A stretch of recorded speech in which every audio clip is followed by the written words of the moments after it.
Oi, eu sou Ana Carolina Godoy, do Nossas Mamas, Nossas Histórias.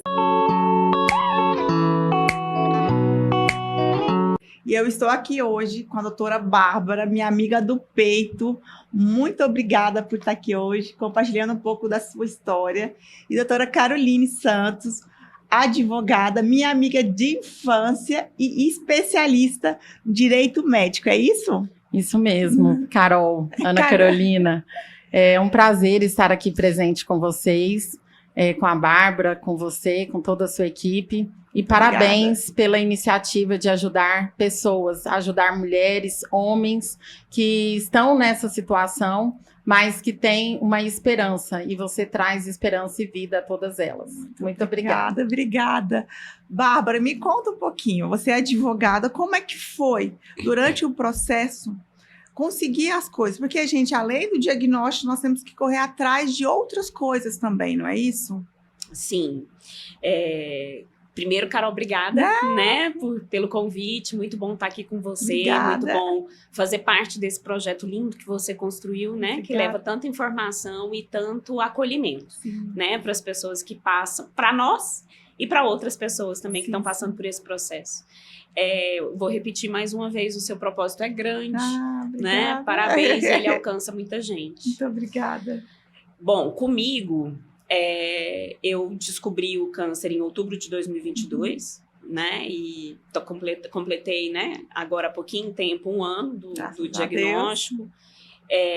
E o conhecimento dos direitos que a gente tem, né, da pessoa com câncer, seja ele câncer de mama ou outros, a gente tem, né? Ali a gente sabe que eles existem. Sim. Mas muitas vezes eles não são tão acessíveis, né? Então, é difícil chegar até ele, é difícil todo o processo. Então, assim, hoje eu ainda não busquei nenhum deles. Tenho a intenção de buscar, né? Por exemplo, o que está aí no gatilho para que eu vá atrás? Levantar o meu FGTS. Entendi. Né? Levantar o FGTS é uma das coisas que estão na minha visão. E aí eu sei que eu tenho a possibilidade de ter um auxílio com INPI, né, uma isenção de INPI, eu sei que eu tenho o direito a ter algo relacionado ao imposto de renda, mas depois do turbilhão do tratamento, né, agora que a poeira está assentando, que a gente vai pensar que a gente nisso, vai começar a olhar para os lados assim e buscar essas ajudas. Sim. Carol, explica para mim, eu acabei de ter um diagnóstico, o que o direito vai me ajudar? Qual lei a gente deve procurar? Como que funciona? Então, se a primeira coisa a respeito do diagnóstico é buscar o tratamento. Sim. Se ela é do SUS, buscar o tratamento via SUS. Se ela tem plano de saúde, buscar o plano de saúde. Sim. E eu digo a pessoa, né? Sim, porque homens também podem ser diagnosticados. E pela lei, o direito é tanto dos homens quanto das mulheres, das crianças e por aí vai. Então, nós temos o auxílio doença, se a pessoa está trabalhando, ela consegue o auxílio doença, ou se ela estiver aposentada não, se ela estiver inativa, afastada, ela pode conseguir determinado benefício junto ao INSS. Porém, o que ocorre? Muitas vezes o INSS, ou às vezes até mesmo a empresa, nega determinado benefício. E isso gera uma inconformidade afetiva e emocional muito grande na vida dessa pessoa que já está enfrentando a dificuldade do diagnóstico, né? Que acabou de ter o diagnóstico. Então, é importante procurar um advogado especialista na área para judicializar. Então, quando você tem um não administrativo, não significa todos os nãos. É a mesma coisa de um exame que você não gostaria de ter feito, de ter encontrado determinado resultado, mas que daqui a uns dias você vai ter um sim, porque é possível. A medicina está desenvolvida para isso. Então, nós temos a redução do IPI, né, que é o imposto de produção industrial, né, há uma redução desse valor para a pessoa comprar o carro e ter essa dedução do valor. O auxílio doença, né, o afastamento, o saque do FGTS, que é importante. Quem tem FGTS normalmente é o empregado seletista, que tem a carteira assinada, e ele também pode sacar o PIS e o PASEP. Então é importante, Bárbara, você, se for sacar o FGTS, também falar que quer fazer o saque do PIS e PASEP, caso queira, claro, né?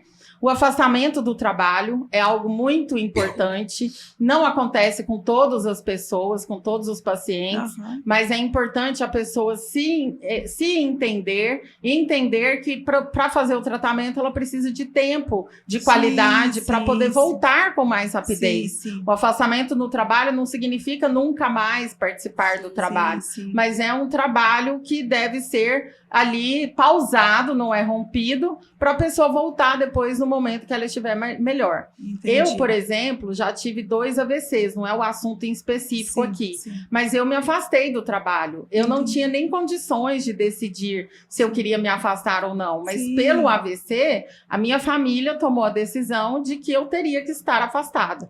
Quando eu retomei a consciência e vi que eu estava afastada, eu fiquei desesperada, porque eu falei, eu quero voltar, eu quero voltar, mas eu entendi, com a ajuda de psicólogos, com a ajuda de psicoterapeutas, com os amigos que são fundamentais nessa hora, a entender que é importante dar uma pausa para depois voltar. E depois de 2 AVCs, eu voltei depois de 3 meses e 15 dias.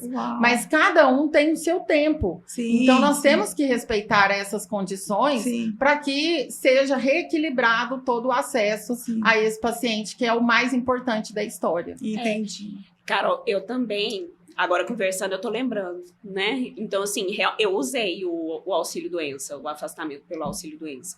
No meu caso, eu optei por não me afastar durante a quimioterapia.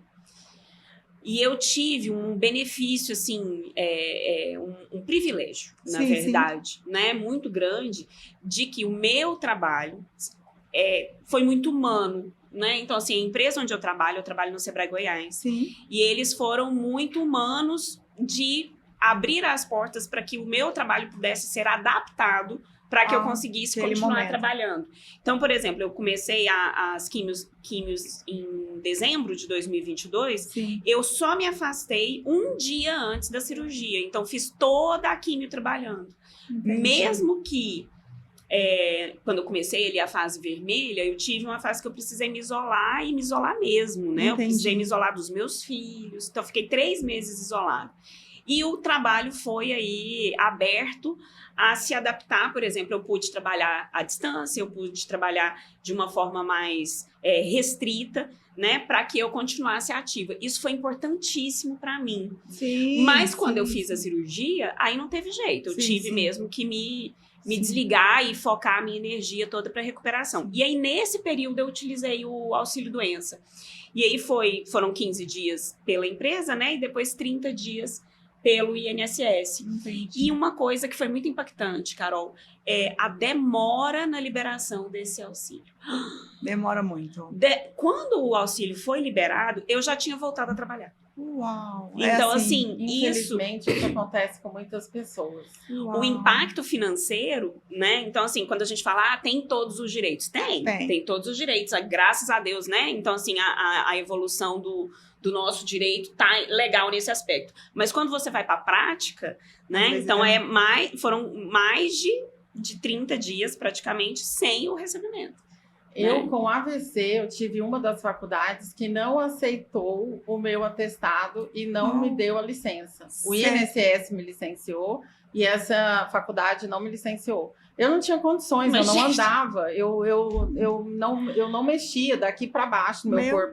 Do pescoço para baixo eu não mexia. E a faculdade não me licenciou. Aí minha família se reuniu, a gente pede demissão por ela, a gente vai entrar com uma ação de curatela para poder interditá-la. Não, o que é curatela, a gente não tem noção. Quando a pessoa não tem condições mais de agir por si. Entendi. E eu não tinha mais condições de agir por mim naquele momento. Foi um momento de umas 2 semanas. Eu estava muito medicada e não sabia onde que eu estava, quem eu era.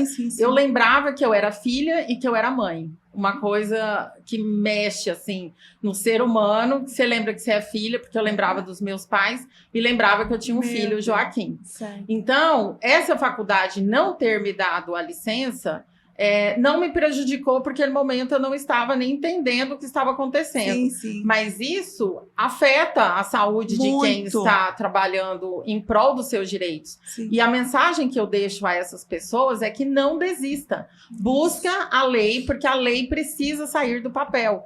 Eu estou dentro do direito médico, dentro do direito da saúde, que é um dos ramos, né? O direito médico é um dos ramos do direito da saúde.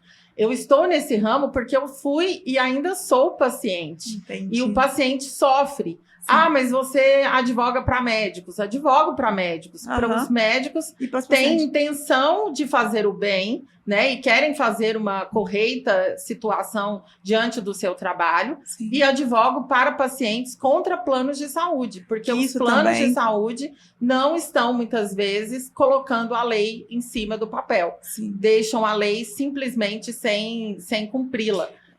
Engraçado, Carol, você falou do plano de saúde. A minha primeira químio demorou, tipo, 7 dias. E eu larguei tudo. Falei, eu quero essa químio, porque essa químio é minha cura. Eu ia pro plano de saúde, 8 horas, saía 6. Não podia. Aí eu fui todos os dias. Isso desgasta, né? Não, você fica assim, meu Deus, o que tá acontecendo? Aí teve uma hora que eu falei, olha, eu só vou sair daqui enquanto eu tiver assinatura. Cara, autorização. Eu tive esse autorização do auditor. Eu falei, gente, tá tudo aqui. Por que você não faz assim? O pagamento é feito todo mês. Sim. Você não usa nem para fazer exame de sangue. E aí, quando chega uma situação que é gravosa, né? Porque receber um diagnóstico de câncer, mesmo com a cura, está assim, muito próximo, né? E alguns pacientes têm a cura efetiva. Sim. É um diagnóstico muito difícil de ocorrer. Sim. Teve uma pesquisa em Harvard que o paciente que recebe o diagnóstico de câncer sofre mais do que o paciente aidético, do que o paciente que recebe o diagnóstico de HIV positivo. Para vocês verem o quanto vocês são fortes, e o quanto vocês são guerreiras, e milhões de mulheres precisam de entender que são guerreiras, porque recebem um diagnóstico e vão à luta. Sim, né? Sim. E nós temos que lutar até por isso também, né? Exatamente.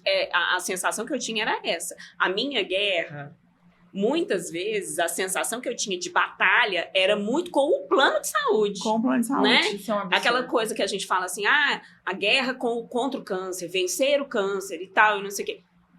Tá, tudo certo. Eu tô tratando, né? Então, assim, tá bom, tô vencendo o câncer, mas não é o meu corpo, não é uma guerra. Né? Até porque se eu falo eu venci o câncer, quem não venceu, perdeu? Não. Né? Então, assim, mas eu me sentia em guerra naquele momento, em que eu tinha que ter toda a minha energia ali voltada para a cura, né? Eu me sentia em guerra constante com o plano de saúde. Porque, assim, eu tive todas as situações com o plano de saúde foram difíceis. De eu ter que pedir a interferência de pessoas que tinham algum tipo de contato, de relacionamento e tal. Nossa, foi extrema. E olha que é um plano de saúde privado, caro, né? E bom e tal. Pensa, né? Quem não tem acesso a isso. Então, assim, muito desgastante, muito. Carol, a gente teve os auxílios. Aí a gente passou pelo processo todo de tratamento. Tem gente que vai ter que aposentar. Quem são essas mulheres que aposentam? Quem não são essas mulheres que aposentam? Eu não sou do direito previdenciário. Certo. Mas, pela minha experiência na área, a gente vê e encaminha para o previdenciarista, é quando a pessoa não tem mais condições de voltar ao trabalho. Quando ela não tem mais condições. Certo. Só que a condição pode ser física, ela não consegue mais digitar, por exemplo, se for um câncer da mama que ultrapasse a mobilidade, né, do braço. Mas pode ser também alguma deficiência que ela possa ter adquirido mentalmente, psiquicamente. Né? Então, por exemplo, uma depressão profunda, pode ser incapacitante. Então, ela tem que passar por um médico para poder fazer um laudo pericial, para ser levado até o INSS para poder buscar a aposentadoria. Entendi. Então, em alguns casos, que é o que passa na televisão, as pessoas sabem mais, é aquela que te dá incapacidade física, motora. Entendi. Mas também nós temos doenças psíquicas que podem também gerar essa questão da aposentadoria. Entendi. Eu tenho uma cliente, ela foi encaminhada por previdenciarista e ela conseguiu aposentar porque ela desenvolveu uma depressão e uma síndrome do pânico por conta do câncer. Então, ela está curada do câncer, certo. Mas a psique dela... e é uma pessoa de bom, assim... trato, ela tem plano de saúde, ela tem dinheiro e tudo, mas ela não conseguiu superar, ou seja, ela teve toda aquela rede de apoio que a vida financeira dá, mas ela não teve. Entendi. E aí, o que acontece? Se a pessoa é do SUS, às vezes a pessoa que é do SUS está ouvindo aqui o nosso podcast. O que eu faço, Carol? Eu não tenho dinheiro, eu recebo um salário mínimo e tal. Os direitos são iguais para a senhora, para o senhor, né? Mesmo sendo do SUS. E o SUS tem tido tratamentos extremamente avançados na área de quimioterapia e radioterapia. Nós temos aqui o Hospital do Câncer, qual que é o nome? Tem o Araújo Jorge, tem o Hospital das Clínicas. Era o Araújo Jorge que eu queria lembrar, que eu sempre falo o Gol no lugar dele, mas é o Araújo Jorge. Ele recebe pessoas do exterior para poder fazer trabalhos, né? Então, assim, a rede SUS não está desassistida. Tipo, eu vou desesperar porque eu não tenho plano de saúde. Carol, uma dúvida que é bem, assim, travada nesse assunto. Acabei de descobrir que eu tenho câncer. Posso contratar um plano de saúde? Uau. Pode contratar o plano de saúde. Você deve esconder ou deve falar que você tem a doença? Você deve falar. Eu prezo sempre pela verdade. Sim. E, em casos de emergência, o prazo de carência é de 24 horas. Então, se você está com câncer, você já está no estado de emergência. O plano pode negar e não me querer como beneficiário? Pode, no sentido de direito civil, liberdade de contratar. Certo. Mas o STF já disse que não pode. Então, você, mesmo descobrindo agora, tem como você ter o plano de saúde e contratá-lo. E em momentos de emergência, a sua carência é de 24 horas. Então, se tem que fazer uma cirurgia, uma retirada de um cisto, nódulo, de um nódulo, de um tumor, em 24 horas, em 3 meses, tem que ser urgente, o prazo de carência é de 24 horas. Os planos me odeiam, porque eu falo, de fato, o que acontece. Adoro. Entendi. Então, o plano de saúde tem que aceitar. Tem que aceitar. E o seguro de vida? Porque, assim, eu sou autônoma, né? E aí, eu posso contratar outro seguro? Então, o seguro de vida passa por uma outra perspectiva. Entendi. Por quê? Porque você tem que ter um tanto de... É uma loteria, né? Sim. Você tem que ter um tanto de contribuição para você receber depois daquele tanto. Mas, com a liberdade de contratar, se o seguro de vida entender que sim, tudo bem. Tá certo. Agora, judicializar para contratar um seguro de vida, você tem que demonstrar que você está bem. Entendi. Bem, e você pode estar bem mesmo tendo câncer. Entendi. Sem problema nenhum. Sim. Tanto a quantidade de pessoas curadas. Sim. Olha, eu judicializo muito para a pessoa que descobre o diagnóstico de câncer. 98% das pessoas sobrevivem. Elas não, eu digo sobrevivem, porque é um período muito difícil, de dia após dia, de luta diária, né? Que é a vida do cidadão comum. Sim. Mas quem recebe um diagnóstico e vê que o seu próprio corpo está produzindo células que pode te destruir, é um negócio que na cabeça não funciona muito bem, né? É conflituoso. Mas eu entendo que pode, desde que a verdade seja dita no seguro de vida. O valor da alíquota pode ser maior, mas aí a liberdade de contratar que o contrato tem. Entendi. Aí a Bárbara dá aula, porque ela é do empresarial, ela dá aula dessa área. Entendi. Então, a gente fizemos ali, pegamos auxílios.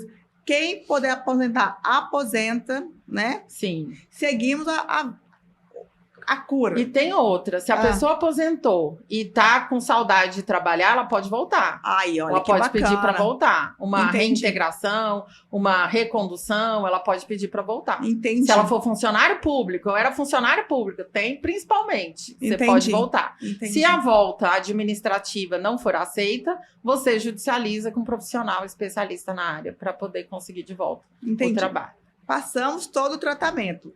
Aí eu escuto assim, agora você pode comprar um carro, você pode o que pode real, o que não pode? Então, o carro você pode comprar mesmo em tratamento, certo. né? A isenção do imposto de renda enquanto você está em tratamento. E é maravilhosa essa questão do imposto de renda, porque é um valor alto que se cobra do cidadão comum. Carol, né?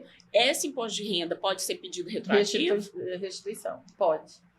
Quitação do financiamento do imóvel, se é uma quitação do imóvel que você fez por conta dessa questão. A pessoa, eu vou até ler para vocês, a pessoa com invalidez total ou permanente, causada por acidente ou doença, possui direito à quitação imobiliária do sistema financeiro de habitação, caso haja cláusula em seu contrato. Então, é importante, se você vá no seu contrato de financiamento da casa própria, que é o primeiro imóvel da pessoa, né, para poder ver essa questão de quitar em caso de invalidez ou doença. O câncer é uma doença, porque tem gente que fala assim, não, mas eu tô com câncer. Não, o câncer também é doença.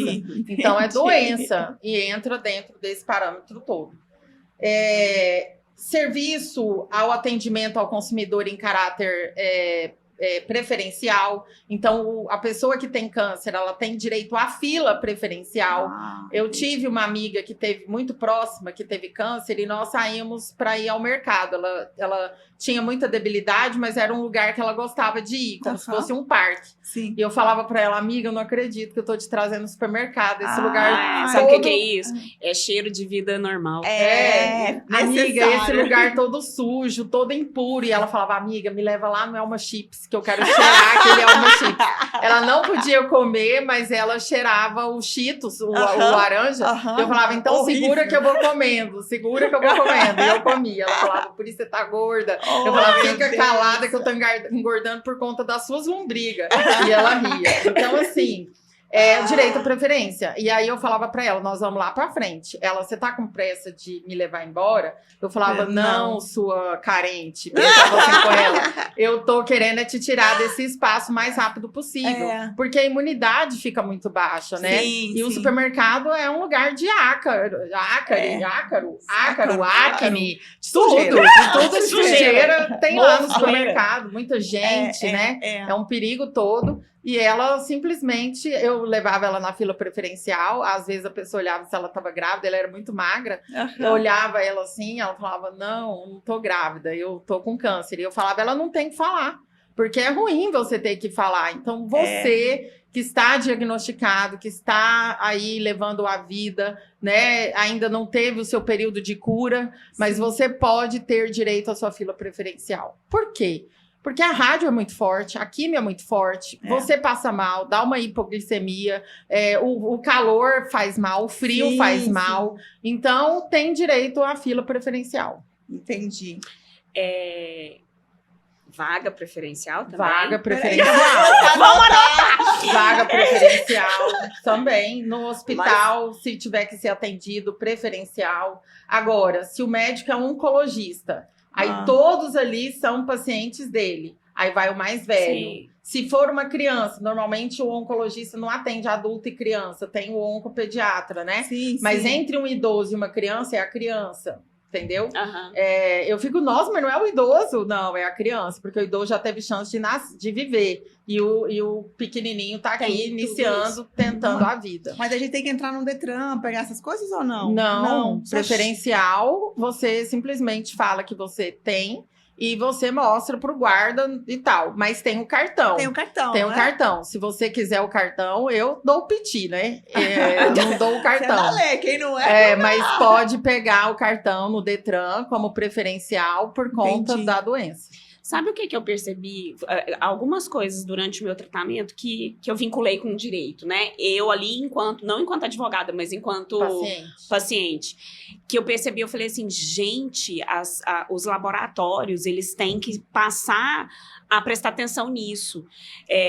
Por exemplo, você falou de empresa, né? A gente estuda muito sobre LGPD, né? Lei Geral de Proteção de Dados e tal. Os dados sensíveis, que são aqueles que te expõem de alguma forma, né? Então, aquilo que mostra a sua... que te identifica de alguma forma, a sua opção... sexual.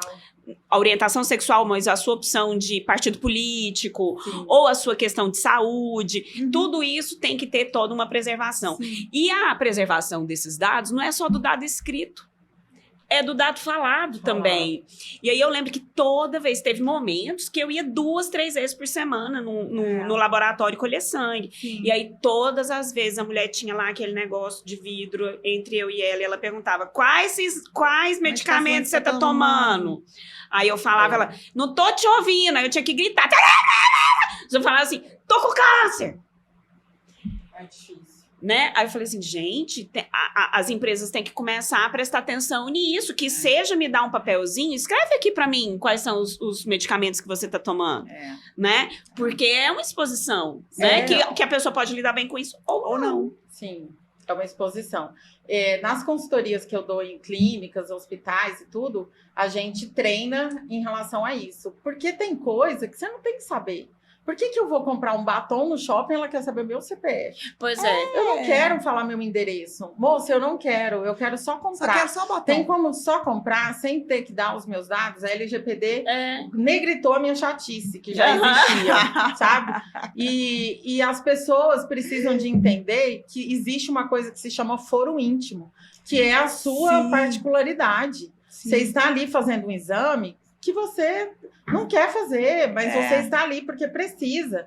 E você não quer que o mundo saiba. Não é uma torcida de futebol, um placar de futebol, né? E tem que ser levado com mais leveza, com mais profissionalismo. Exato, profissionalismo. Né? E técnica em relação aos dados pessoais. Carol, aí você me contou tudo que a gente tem de direito, né? Beleza, usamos tudo que tinha de direito. E aí aposentamos... É fácil conseguir isso tudo mesmo? Ou toda vez nós temos que entrar com uma ação judicial? Carol, há casos e há casos. Entendi. Há casos que você consegue a licença de forma facílima. A minha, por exemplo, saiu de forma facílima. Aí as pessoas falam Mas assim... a gente procura o advogado para apoiar? Não, a minha não teve advogado. A minha foi administrativa, deu certo. Ah, tá. A minha licença de trabalho. Aí as pessoas falam, mas é porque você é advogada. Não é. Olha, a Bárbara não conseguiu a dela tão rápido e teve a luta. Entende? Tá, então, assim, a minha foi rápida. Certo. Mas eu tive uma das faculdades que não aceitou. Aí você foi pro judiciário. E continuou como se eu estivesse dando aula lá na faculdade e eu tava de cama. Aí, depois, quando eu retornei, eu cheguei no departamento pessoal, ela falou, não, aqui consta que você veio. Falei, mas eu tava morta. Eu não vim, não. Eu não vim, não. Eu não vim. Eu não tava. Aí ela falou assim, e as provas e não sei o quê? Os meus colegas me substituíram. Que gentileza. E fizeram toda a questão da gestão para não fazer os meus alunos perderem o semestre. Que lindo. Então, eu cheguei no coordenador, no diretor, né? Agradeci chorando e tal. Eles falaram, não, jamais, não era nem para você ficar sabendo que essa licença não tinha dado certo, porque nós ficamos com tanta vergonha e fomos fazer. E a questão não é vergonha, a questão é ir atrás, porque eles não eram obrigados a fazerem isso. Eu tive um dedinho de Deus nesse momento. Sim. Mas não é sempre que você tem que judicializar, não. Tem coisas que administrativamente você consegue. Por exemplo, uma briga com o plano de saúde. O que às vezes é melhor do que judicializar? Dá uma ligadinha na ANS. Entendi. Mandar uma reclamação na ANS. Eles abrem um chamado, chama NIP. Esse NIP é pior do que vaga de UTI cutucando sua orelha o dia inteiro. Pior que um sinal. Pi, pi, pi, pi, pi, pi, fica assim lá no plano de saúde. E quem é que pode tirar o plano de saúde do mercado e falar, você não pode mais vender? A ANS. Então, a ANS, ela tem esse poder. Mas, o que acontece? O e-mail que você manda para a ANS, o processo, cabe até 2.500 caracteres, é pouquinho. Entendi. Se você fizer por você, você só vai chorar, você não vai escrever aquilo que você precisa. Entendi. Então, é importante contratar um profissional especialista na área para escrever aquilo diretamente que está precisando. Entendi. Eu tô com um caso desse de autismo. A mãe tá desesperada, que o psiquiatra pediu mais horas de método ABA. E simplesmente... o plano não quer conceder. Eu falei, não, nós vamos ali na ANS, vai dar tudo certo. Agora elas estão doidas, porque o plano de saúde está pedindo um monte de documento, que não sei o quê. Falei, pode entregar tudo para eles. Se não der certo via ANS, nós vamos trabalhar perante o plano de saúde. Entendi. Eu tive essa sensação, Carol, de que quando eu mandava a reclamação na ANS, alguma coisa estava piscando no plano de saúde, eu tive isso claramente. Assim. Teve situações que... o plano falava assim, abre a ouvidoria, abre isso. Eu tive situações de eu ter certeza que o canal de ouvidoria não levava para canto nenhum. Entendi. E aí, mas quando eu entrava na ANS, tinha coisa assim, eu tava há uma semana tentando, não funcionava a ouvidoria, isso, aquilo. Quando eu entrava na ANS, no outro dia de manhã tava liberado. E assim, às vezes as pessoas que podem estar nos ouvindo acham que nós estamos falando de pouco tempo. Mas para quem está com diagnóstico de 6 dias, gente, é como se fossem 6 anos. É muito tempo. Igual ela falou, 6 dias. Você falou, eu fiquei 7 dias tentando no plano. Poxa, 7 dias vai trabalhar, esquece a vida, depois não sei o quê. As coisas não são assim. Meia hora é muito tempo. E quando o médico fala que é urgente, o paciente vê aquilo como uma luz verde de sobrevivência. Porque ela olha pro filho e fala, calma que eu estou aqui ainda. Calma que tudo vai dar certo. Você olha pro seu marido, eu não tenho marido, mas para quem olha pro marido, olha pro marido. Calma que eu vou te encher o saco mais ainda na vida, né? Você não tá livre Calma que você vai ficar. Sabe o que eu ouvi do meu primeiro médico? Ele virou pra mim e falou assim, porque eu ouvi de 2 médicos que o que eu tinha não era nada, que era pra eu tomar vitamina E e um remedinho pra reduzir o cisto. Mas não foram loucos o suficiente de não pedirem pra eu repetir o exame de imagem. Aí eu repeti o exame de imagem, tava lá um câncer que tinha um índice de multiplicação muito rápido. Então, assim, foi um dedão de Deus, né, que me fez encontrar na hora certa e estancar essa multiplicação. Mas quando ele me mostrou a multiplicação, ele virou pra mim, eu saí do consultório dele, ele em pé, do meu lado, falou assim, Bárbara, acelera a Ayrton. É muito urgente. Aí, tá vendo? É muito urgente. Corre. Então, 6 dias... Não dá tempo nem de chorar. Muito tempo. Não dá tempo. A minha primeira médica, porque esse foi o Márcio, né? A minha médica onco, ela me deu, quando eu cheguei lá na primeira consulta, uma querida, ela me deu um planner. Legal. Um plannerzinho que foi feito por uma paciente e que depois ela produziu, né? Então, assim, para ajudar outras, igual o projeto, né? Ela produziu esse plannerzinho e os médicos compram e fornecem para as pacientes. E ela me deu esse planner. E aí, na contracapa desse planner, tinha escrito assim, o câncer é um second job.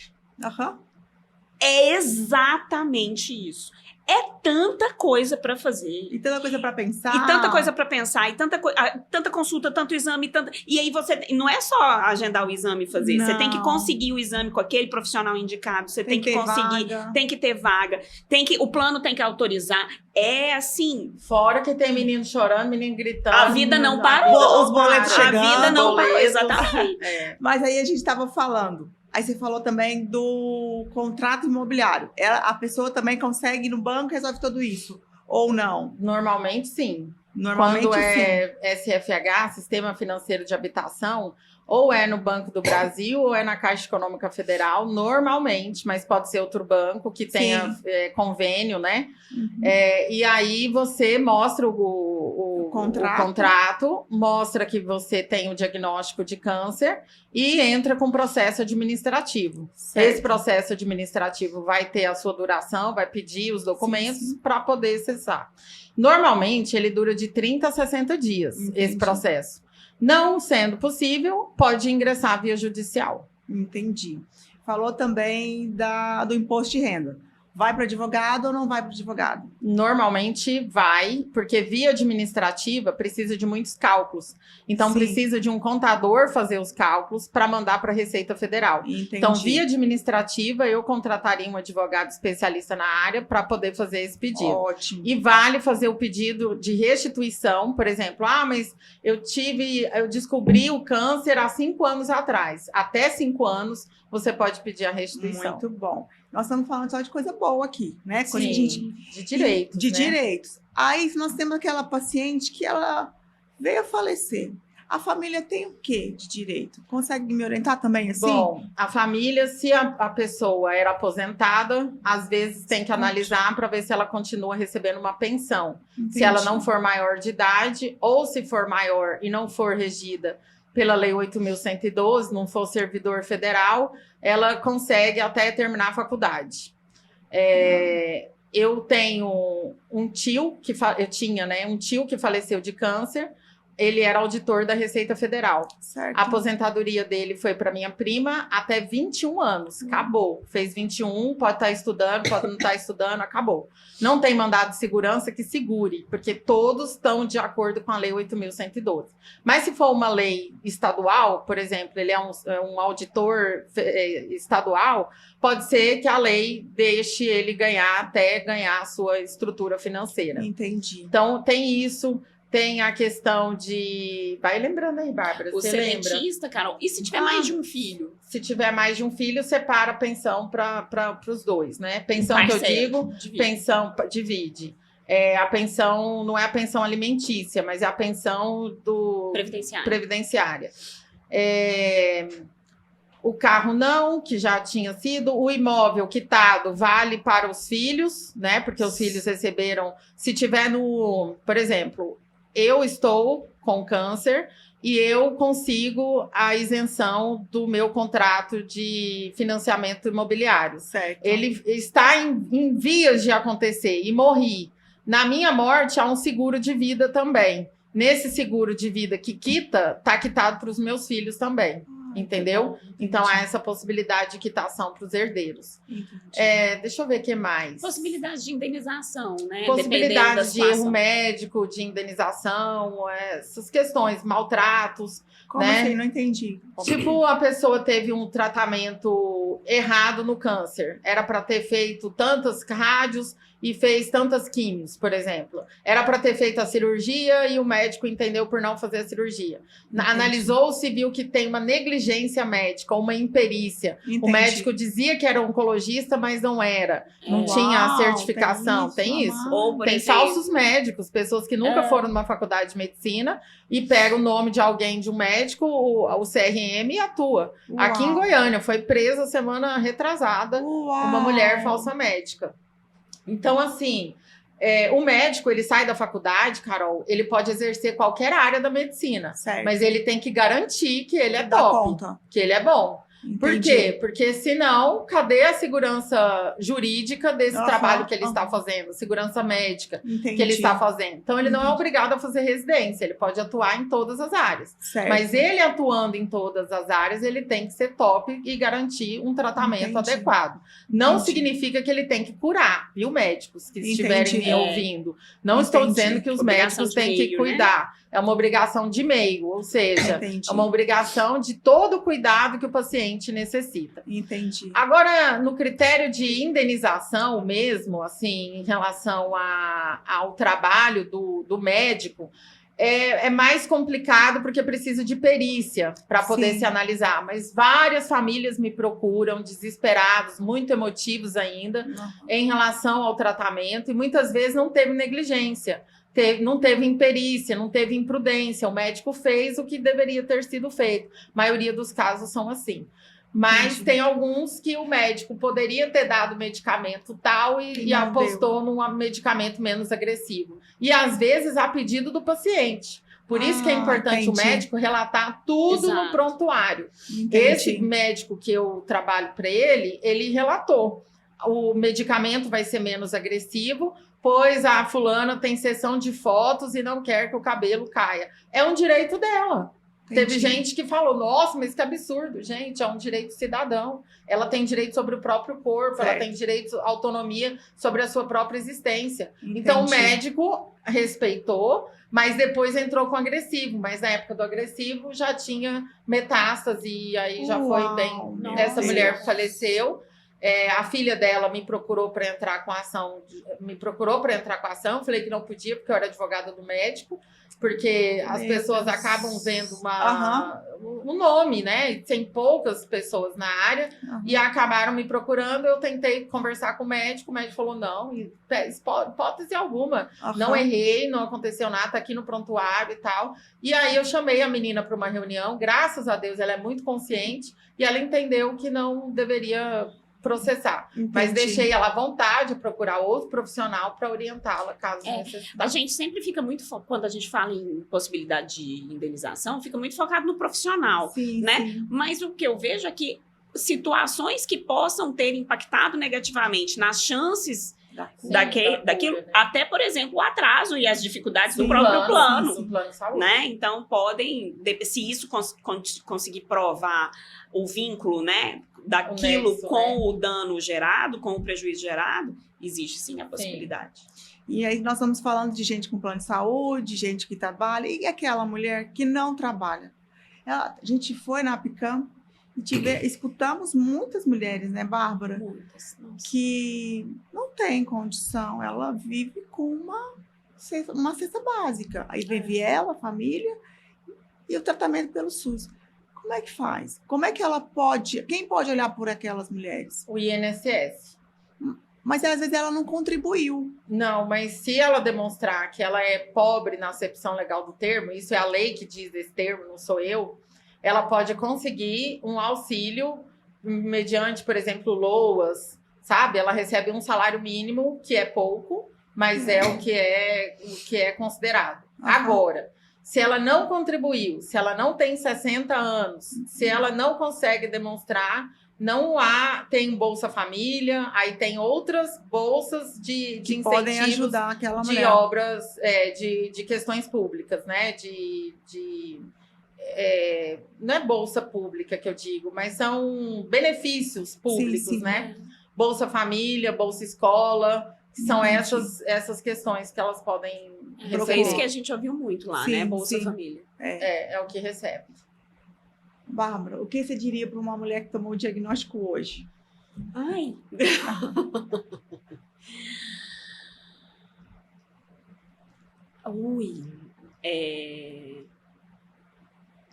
Passa. Vai ser um caminho difícil. Eu falaria o que eu ouvi da minha médica e que foi um divisor de águas, a doutora Rosemar. Ela virou para mim e falou assim: Bárbara, hoje o câncer é um elefante berrando no meio da sua sala, na sua frente, parando toda a sua vida. Não vai ser sempre assim. Independente, porque a gente não consegue garantir nada nesse caminho, né? Se vai ter cura, se não vai ter cura. Independente do final, você não vai lidar com esse processo durante todo ele do jeito que você está hoje. Hoje ele é um elefante gritando no meio da sua sala. Amanhã ele vai ser um cachorro latindo. Depois de amanhã ele vai ser um gato miando. Até ele ser uma pulga pulando. Você vai se adaptar a isso, independente do resultado final que não é garantido. As coisas não vão ser sempre tão pesadas. E eu falaria para quem está com esse diagnóstico e para quem convive com quem está com esse diagnóstico. E eu falo para quem não está vivendo isso, nem em si, nem próximo. Há esperança. Então, se você encontrar no supermercado com uma mulher carequinha, com um homem carequinha, olhe para ela com esperança, porque ela tem esperança. Não é só a esperança de, aquela esperança do abraço à árvore. Não, ela tem. O câncer é uma doença extremamente estudada e que hoje já tem esperança. Daqui 6 meses vai ter outro tratamento que vai aumentar mais ainda a esperança. Então, hoje, o câncer é uma doença extremamente estudada, que tem a possibilidade grande de cura. Se não houver a possibilidade de cura, tem uma grande possibilidade de controle, né? E de ser algo que se controla e que se vive bem e por muitos anos, e por muito tempo. Carol, se eu te ligasse hoje e falasse assim, Carol, me ajuda, para que lado que eu corro, o que eu faço? Tomei o diagnóstico. Amiga, fé. O caminho vai ser difícil. Nunca tive o diagnóstico, mas perdi pessoas queridas na família com o diagnóstico. E é fé. Porque eu quero falar agora para as mulheres que já perderam alguém ou que estão quase perdidas. Porque a medicina, tem hora que o médico fala, não há mais o que fazer. E a família me liga. Que é o paciente... exclusivo, né? Já vai para a sala do conforto. Fé. Porque quando nós acreditamos que a vida é uma passagem, não consegui. Que a vida é uma passagem, nós acreditamos que nos veremos em outro sinal, em outro momento. Então, eu, por medo do diagnóstico, isso eu estou falando pela primeira vez no público aqui, eu retirei todo o meu tecido mamário quando eu fui fazer a troca de prótese de silicone. E falei para a médica, você pode tirar tudo que você vê de glândula, de tudo, porque a minha avó faleceu de câncer de mama. Então, é um diagnóstico difícil, mas que tenha que ter fé. E a força eu tenho. Então, se você me ligasse, eu ia falar, amiga, fé, que força eu tenho. E força a gente tem no outro, porque tem dia que a gente não tem força. Que é o outro que tem, é o marido que tem, é a irmã que tem, é o filho que tem. Tem dia que não tem ninguém, aí aparece alguém no supermercado te dando força. É assim que funciona. É o agir de Deus, né? É de Deus, Deus manda anjos, né? Mas eu falaria fé. Nossa, uma advogada falando fé. Eu acho que fé é aquilo que a gente ainda não pode ver.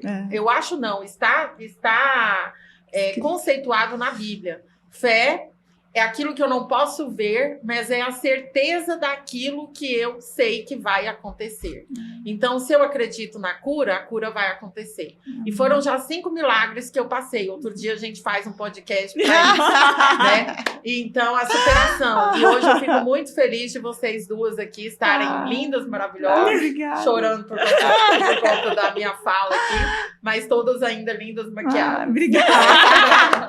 Carol, obrigada pelas orações, por essa aula, pelo trabalho que eu dou para todo mundo. Nada, não dá trabalho não, você é uma querida. Carol, obrigada por falar tão bem, por ajudar várias mulheres, me ajudar. Bárbara, muito obrigada, você é luz na nossa vida, muito obrigada e até a próxima.